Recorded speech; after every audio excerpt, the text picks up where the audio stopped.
Seat sharing में उलझे राजद, कांग्रेस और जेएमएम। सीपीआई सीपीएम ने अलग की राह, 2 सीटों पर अड़ी है आरजेडी, कांग्रेस में एक ही सीट के कई दावेदार। झारखंड में इंडिया गठबंधन की गांठ अब कमजोर होने लगी है। कई सीटों को लेकर मामला कांग्रेस पार्टी के अंदर ही फंसा है। एक सीट के कई दावेदार हैं। ऐसे में कांग्रेस चुनाव के वक्त किसी को नाराज नहीं करना चाहती। रांची लोकसभा सीट को लेकर सुबोधकांत सहाय के नाम लगभग तय था, लेकिन रामठाल चौधरी के कांग्रेस में आने के बाद इस सीट पर भी दावेदारी को लेकर संशय दिखने लगा है।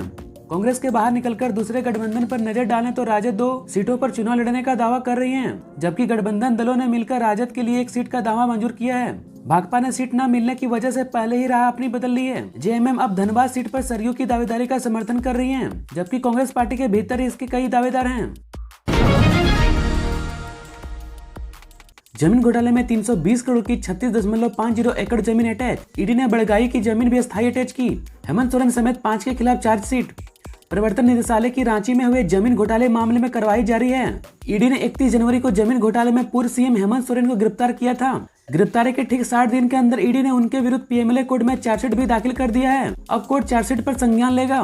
बड़गाई अंचल स्थित उक्त जमीन मामले में ईडी ने पूर्व सीएम हेमंत सोरेन सहित 5 को आरोपी बनाया है। आपको बता दें कि ईडी ने हेमंत सोरेन को 31 जनवरी को बरियातू स्थित 8.46 एकड़ जमीन मामले में की थी गिरफ्तारी के बाद से हेमंत सोरेन न्यायिक हिरासत में है। जमीन घोटाला में अब तक ईडी ने 320 करोड़ रुपए से अधिक मूल्य के जमीन को अस्थायी रूप से अटैच कर चुका है। ईडी ने जिस जमीन घोटाले में हेमंत सोरेन की गिरफ्तारी किया, उसे भी अस्थायी रूप से अटैच कर लिया गया है। झारखंड में बीजेपी को लगा एक और झटका। गिरिराज सिंह ने छोड़ा पार्टी का दामन। झारखंड में बीजेपी को इंडिया गठबंधन की तरफ से लगातार झटका मिल रहा है।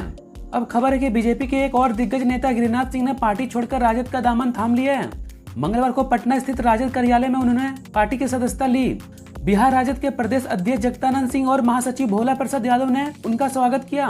गौरतलब है कि कुछ दिन पहले उन्होंने लालू यादव से उनके आवास पर मुलाकात की थी। इसके बाद से ही चर्चा थी कि वह फिर से घर वापसी कर सकते हैं। जानकारी के मुताबिक पार्टी उन्हें चतरा से प्रत्याशी बना सकती है। इस मौके पर झारखंड राजद के प्रदेश प्रवक्ता डॉक्टर मनोज कुमार ने कहा कि उनकी घर वापसी से पार्टी को मजबूती मिलेगी। वह संयुक्त बिहार में मंत्री और झारखंड राजद के पूर्व प्रदेश अध्यक्ष रह चुके हैं। 1998 में राजमहल सीट पर पहली बार खिला था कमल। 100 मरंडी ने 9 वोट से हासिल की थी जीत। राजमहल संसदीय क्षेत्र अनुसूचित जनजाति के लिए शुरू से ही आरक्षित रहा है।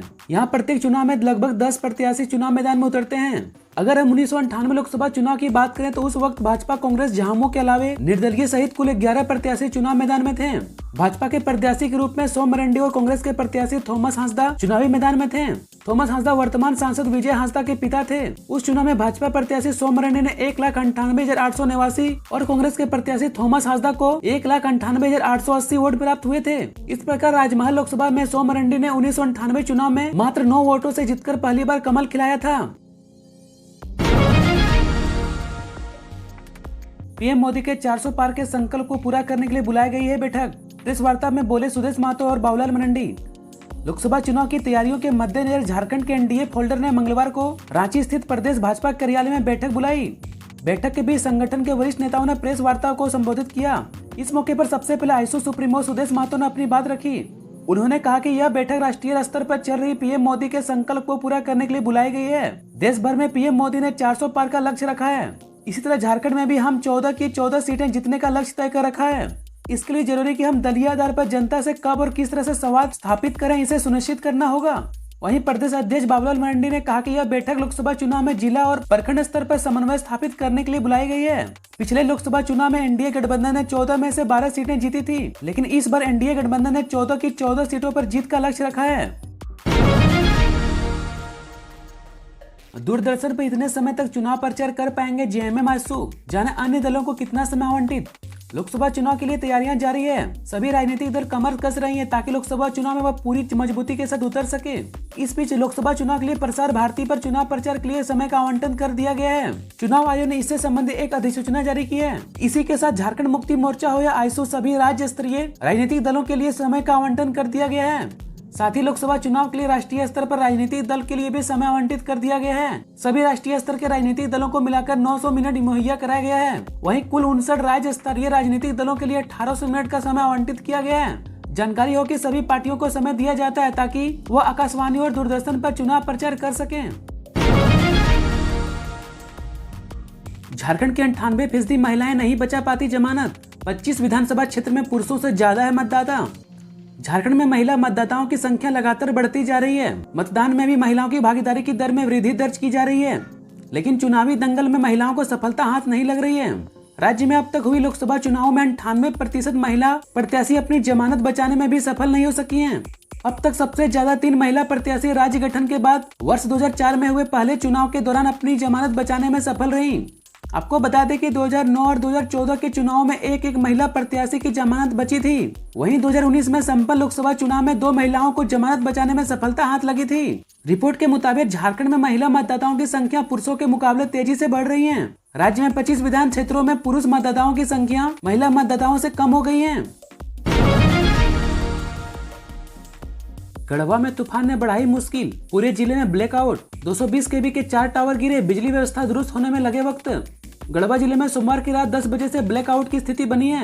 आधे घंटे की आंधी और बारिश ने जनजीवन अस्त व्यस्त कर दिया है। बिजली व्यवस्था पूरी तरह से चरमरा गई है। सेंट्रल ग्रिड लहलहे से भागोडी ग्रिड तक पहुंचने वाली 220 केवी के 4 टावर गिर चुके हैं, जिससे बिजली आपूर्ति पूरी तरह से ठप है। लोगों को पेयजल की दिक्कत न हो, इसके लिए वैकल्पिक व्यवस्था की गई है।